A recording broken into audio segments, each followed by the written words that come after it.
Today we're going to take a look at the third set of Warhammer community previews and discuss the new models and what they might mean for Warhammer 40k.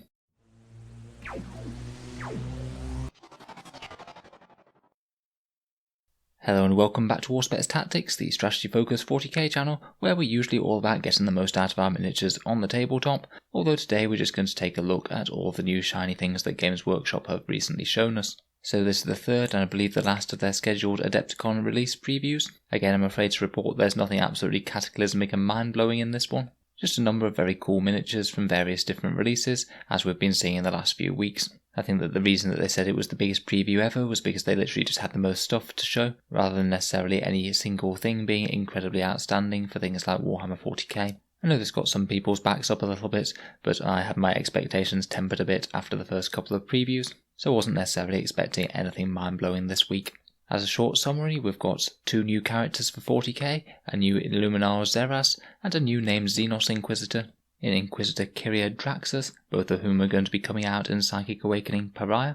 There's a couple of event-exclusive 40k miniatures, including a Sisters of Battle Sergeant, or Sister Superior, and a new Terminator Librarian, a new set for Blackstone Fortress, a bunch of previews for the new Sons of Behemat and the new Warhammer Giant, and a few bits and bobs for Warcry, the Lumineth Realm Lords, and a Blood Bowl team of Snotlings. So let's go through them one by one and take a look at the 40k stuff first. So starting out we have Illuminor Xerath, and they have confirmed that Necrons will be in the book Pariah, as we were somewhat all expecting. There's no mention as of yet whether or not there might be actual Pariah miniatures featured in the book. They haven't teased anything yet, which is starting to make it look a little bit unlikely, seeing as we're already seeing this guy, that Demonifuge character, and also the new Inquisitor all in one book, but I still wouldn't say it's impossible at this point. It's nice to see the Necrons get another release now, seeing as they've not had really anything much since that Cryptek with Cloak in Forgebane, and that was a fairly minor release for a single character. I'm a big fan of the new model, he looks suitably imposing, and good to update the Finecast kit. This guy looks like he's busy doing some science on some unfortunate Imperial citizen down there. They did also leak one of his rules as well, which is his Empiric Overcharger, adding a little bit of more psychic defense to the Necron range. Unfortunately, I'm really not the biggest fan of this rule as it stands, because it has no effect at all unless you're actually happening to cast a psychic power within 9 inches of him, which is really quite a small radius, and if you are a psyker, you could easily just step back out of range for that, and happily smite away. If you are playing super aggressively with Mr. Xerath though, then you might be able to catch a psyker or 2 in it, and it means that any psychic power will perils on the roll of any double, rather than just a double 1 or double 6, effectively trebling the rate of perils, although it's still only ever going to happen 1 in every 6 times that you cast a power. On its own, I don't think this rule is all that much good, so I think that we'll have to see the rest of his stat line to make any sort of judgment. Really hope that the Necrons get some interesting stuff in their Psychic Awakening book. They've certainly been in a bad place power-wise for quite some time now. Moving on, we come to Inquisitor Kyria Draxus. She's an Ordo Xenos Inquisitor, and quite a radical one judging by her gear. She's got a Wyvrak called Shang, her little pet dragon thing, who's perched on a nice slimline power fist, a shuriken catapult taken from some Eldar somewhere, and I think that the addition of a purity seal to make it more purified is really quite fun. I'm not sure if she possibly should have looted a slightly better weapon from her Xenos foes though. She also appears to have a Clawed Fiend shoulder pad on her right shoulder pad there, and some nice funky power armour with curved edges, really setting itself somewhat apart from the Sisters and the Space Marines patterns. That means that if she's coming out in Pariah as well, then we have her, Ephrael Stern and her Harlequin bodyguard, and also Illuminor Xerath all in one book. I was a little bit unsure as to exactly what sort of factions might be facing off in Pariah. At the moment it's looking very much like Inquisition and Sisters versus Necrons, although I think that only Necrons are actually 100% confirmed. I'd only be guessing Inquisition and Sisters purely based on the character models that are coming out to face the Necrons.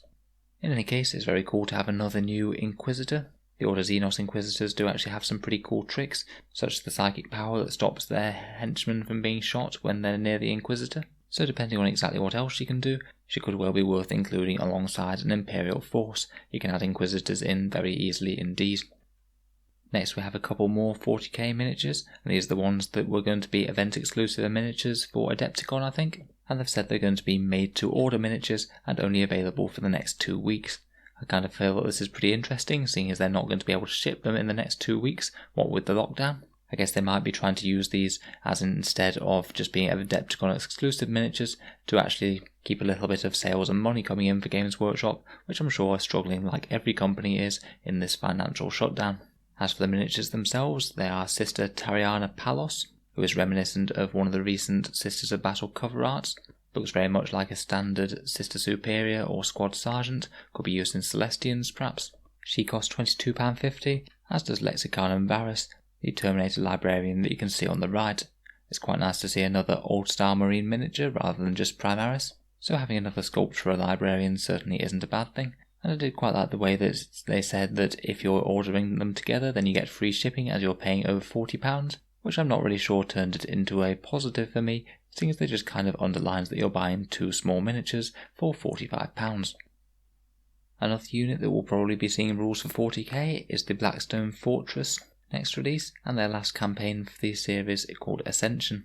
They did keep on stressing that this was the final campaign for the heroes of Blackstone Fortress, so I don't know whether that means that they won't be supporting the game after this, or whether it's just the current narrative that's coming to an end. The things that come with this release are 2 absolutely enormous Guardian drones. They tower well above your standard heroes, and they're basically bigger versions of the Spindle drone that are a bit more like queen ants in a hive.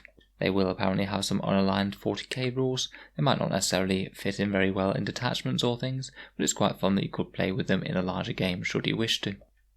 Next up we had really quite a big reveal for Age of Sigmar, and this was the Gargants, the Sons of Behemat, which they teased last week.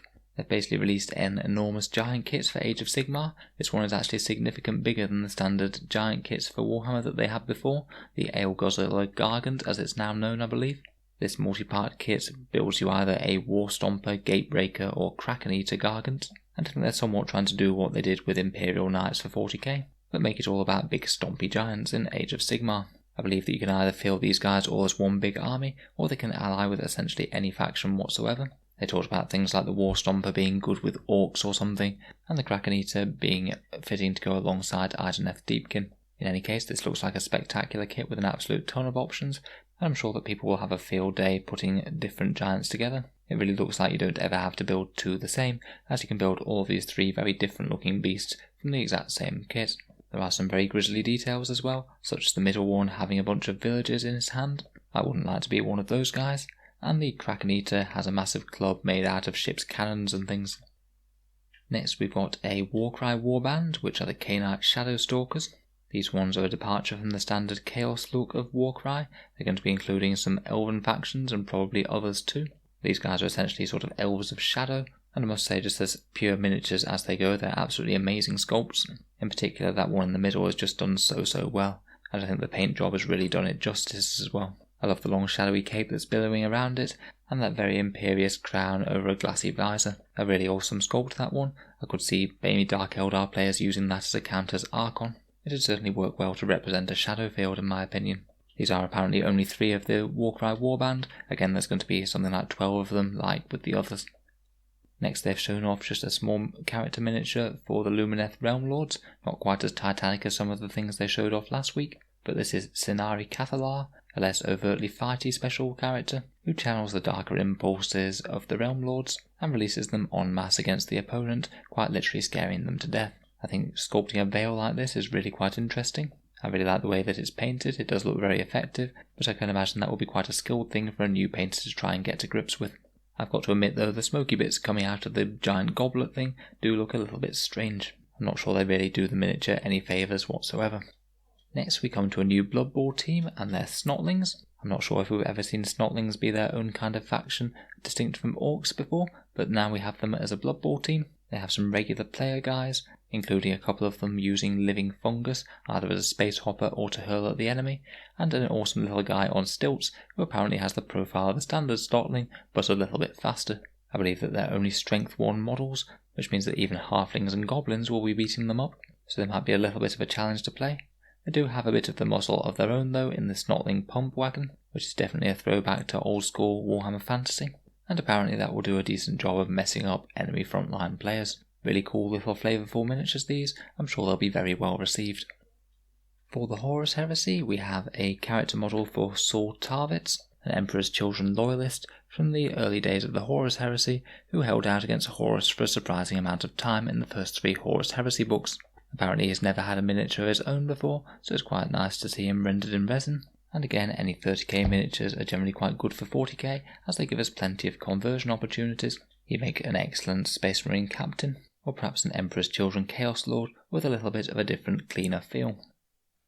Finally, they've also shown off a couple of other stills from their Warhammer Storyforge project, again from Hammer and Bolter this time, and this is episode 2, which is going to focus on Sisters of Battle, Agatha and Elena. No real in-depth info on this one, other than they're going to be the main characters of the episode. Each episode is going to be a unique, discrete story, similar to the style of Love, Death and Robots, which is one that they mentioned as a Netflix thing, which I personally quite enjoyed, so I look forward to seeing it in 40k. I can't say I'm enormously interested in individual slides from TV shows. For me, I'm far more interested in just watching it when it's actually out, when we can actually see if it's any good or not.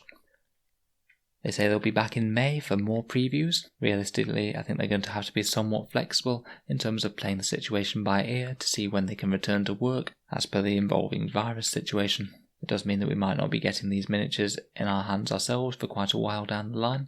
I'm sure they'll be itching to get the projects made and finished just as soon as they can.